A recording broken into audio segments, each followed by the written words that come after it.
శ్రీ గురుభ్యో నమః. మాఘపురాణం 13వ అధ్యాయం. శివుడు పార్వతీకి మాఘమాస మహత్యం గురించి చెప్పడం. ఈ ఘట్టాన్ని చూద్దాం. వశిష్ఠుల వారు మార్కండేయ వృత్తాంతాన్ని, శివలింగాకార వృత్తాంతం గురించి వివరించిన తరువాత ఇంకా వినమని చాలా కుతూహలంతో ఉన్న దిలీపుడికి ఇలా ప్రశ్నిస్తున్నాడు. మరికొన్ని విషయాలు చెప్పాలి అని ఆసక్తి కనిపించారు.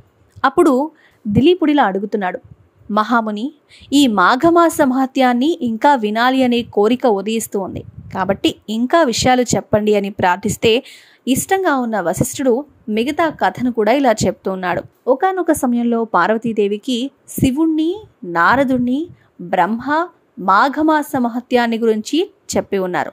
కాబట్టి ఇప్పుడు శివుడు పార్వతీకి చెప్పిన విధాన్ని వివరించడం చూద్దాం. ఒకరోజు పరమశివుడు గణాధి సేవితము నానారత్న విభూషితమైన కైలాస పర్వతం దగ్గర మందార వృక్ష సమీపాన ఏకాంతంగా కూర్చొని ఉన్న సమయంలో జగజ్జనని అయిన పార్వతీదేవి వచ్చి భర్త పాదాలకు నమస్కరించి, స్వామి, మీ వల్ల అనేక పుణ్య విషయాలు తెలుసుకున్నాను, కానీ ప్రయాగక్షేత్ర మహత్యాన్ని, మాఘమాస మహత్యాన్ని వినాలి అనే కోరిక ఉంది, కాబట్టి ఈ ఏకాంత సమయమందు క్షేత్ర మహిమలను వివరించండి అని ప్రార్థిస్తున్నాను అని వేడుకుంటే పార్వతీపతి అయిన పరమేశ్వరుడు శంకరుడు చాలా ఆనందంతో ఇలా వివరిస్తున్నాడు.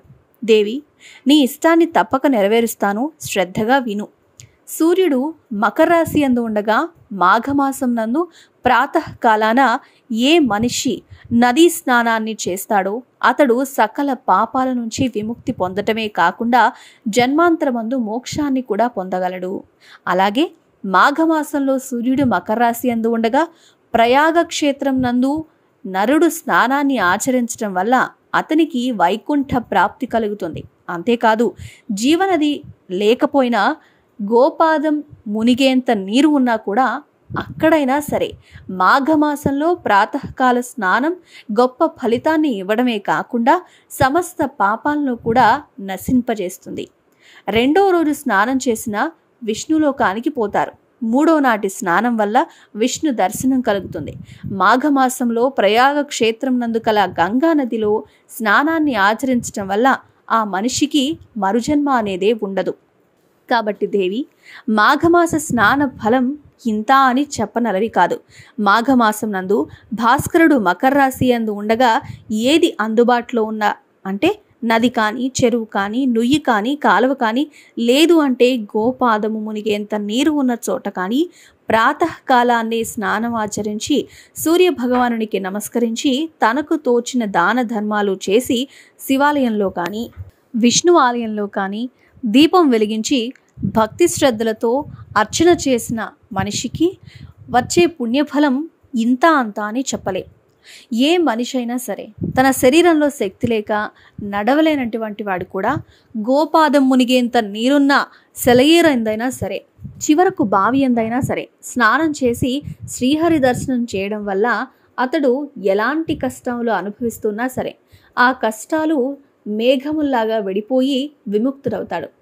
ఎవరైనా తెలిసి కానీ తెలియక కానీ మాఘమాసంలో సూర్యుడు మకర రాశి యందుండగా నదీ స్నానాన్ని ఆచరించడం వల్ల అతడికి అశ్వమేధ యాగం చేసినంత ఫలం దక్కుతుంది.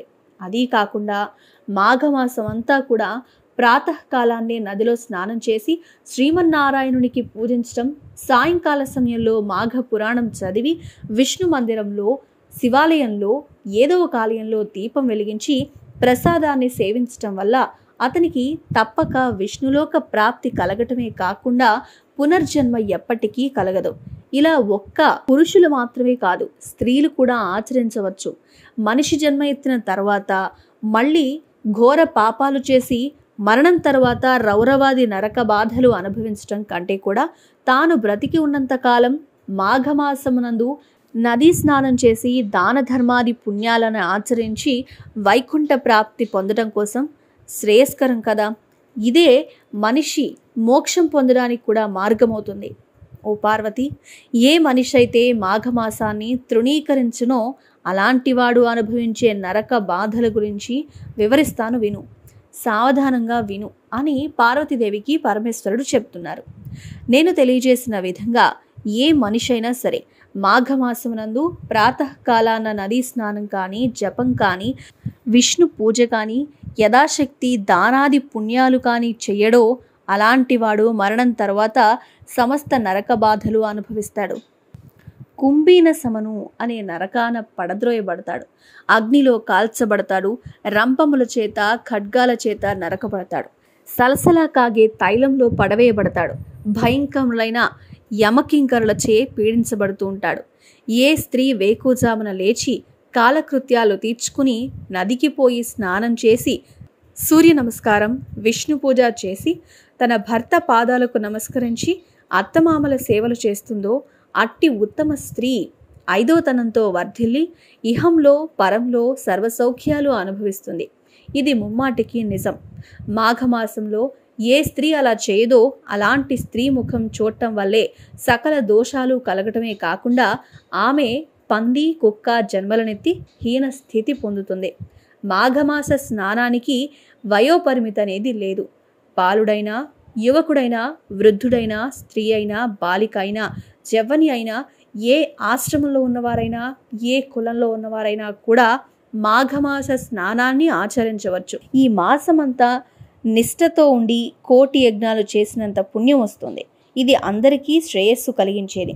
పార్వతి, దుష్టుల సావాసం చేసేవారు, బ్రహ్మహత్యాది మహాపాపాలు చేసిన వాళ్ళు, సువర్ణాన్ని దొంగిలించిన వారు, గురువు భార్యతో సంభోగించిన వారు, మద్యం తాగి పరస్త్రీలతో క్రీడించేవాళ్ళు, జీవహింస చేసేవాళ్ళు మాఘమాసంలో నదీ స్నానం చేసి విష్ణువును పూజించటం వల్ల వారి సమస్త పాపాలు నశించటమే కాకుండా జన్మాంతరం వైకుంఠ ప్రాప్తి కలుగుతుంది.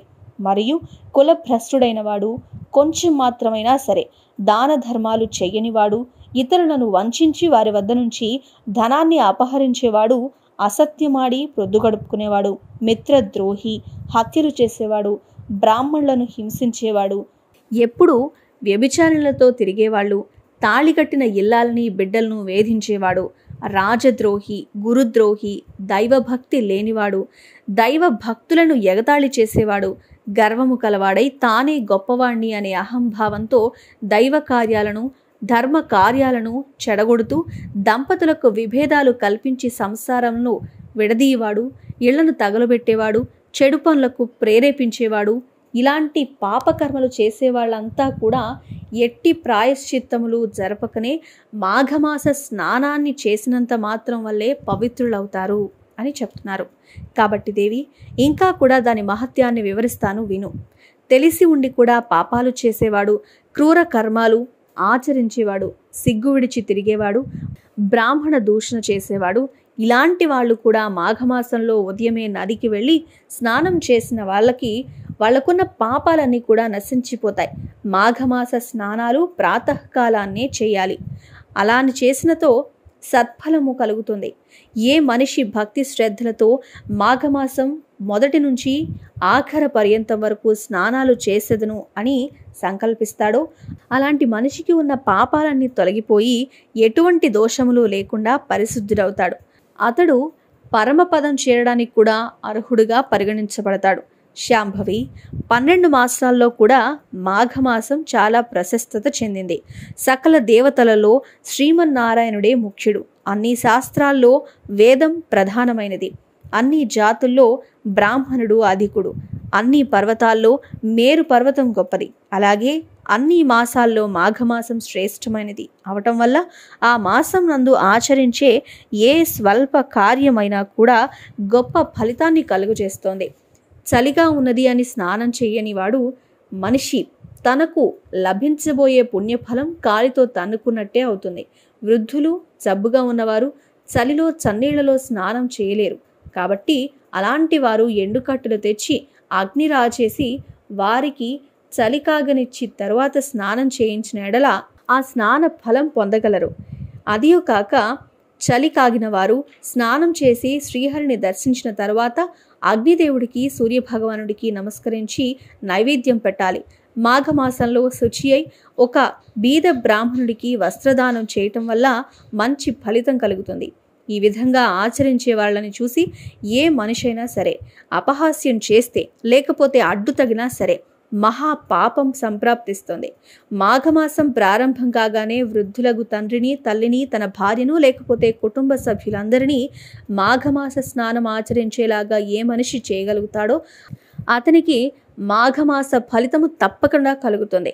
అలాగే బ్రాహ్మణునికి, వైశ్యునికి కానీ, క్షత్రియునికి కానీ, శూద్రునికి కానీ మాఘమాస స్నానం చెయ్యమని చెప్పడం వల్ల వాళ్ళు పుణ్యలోకాలకి వెళ్ళడమే కాకుండా ఎటువంటి అడ్డంకులు కూడా పుణ్యలోకాలకు వెళ్ళడానికి వాళ్ళకి కలగవు అని చెప్పాడు.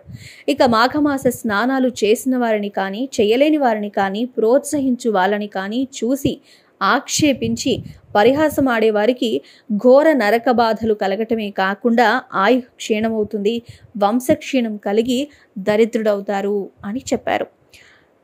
నడవడానికి ఓపిక లేని వాళ్ళు మాఘమాసంలో కాళ్ళు, చేతులు, ముఖం కడుక్కొని తలపై నీళ్లు చల్లుకొని సూర్య నమస్కారాలు చేసి మాఘ పురాణాన్ని చదవటం కానీ, వినడం కానీ చేయటం వల్ల 7వ జన్మాంతమున విష్ణు సాన్నిధ్యాన్ని పొందుతారు. పాపం, దరిద్రం నశించాలి అంటే మాఘమాస స్నానం కన్నా మరొక పుణ్యకార్యం ఇంకొకటి లేదు. మాఘమాసం వల్ల కలిగే ఫలితం ఎలాంటిది అంటే 100 అశ్వమేధ యాగాలు చేసి బ్రాహ్మణులకు దక్షిణలు ఇచ్చిన ఎలాంటి పుణ్యం కలుగుతుందో మాఘమాస స్నానం చేయటం వల్ల అంతటి పుణ్యఫలం కలుగుతుంది. బ్రాహ్మణ హత్య, పితృహత్యాది మహాపాతకాలు చేసిన మనుషులు ఎవరైనా సరే మాఘమాసమంతా కూడా కడు నిష్ఠతో ఉంటే వాళ్ళకి రౌరవాది నరకాల నుంచి కూడా విముక్తులవుతారు. కనుక పార్వతి, మాఘమాస స్నానం వల్ల ఎలాంటి ఫలితం కలుగుతుందో వివరించాను కాబట్టి నేను చెప్పిన విధంగానే ఆచరించమని పరమేశ్వరుడు పార్వతీదేవికి చెప్పాడు. మాఘపురాణంలోని ప్రతి అధ్యాయాన్ని మీకు అందించే ప్రయత్నం చేస్తాం. ఈ వీడియో కనుక మీకు నచ్చినట్లయితే లైక్ చేయండి, షేర్ చేయండి, మా ఛానల్ని సబ్స్క్రైబ్ చేసుకోండి.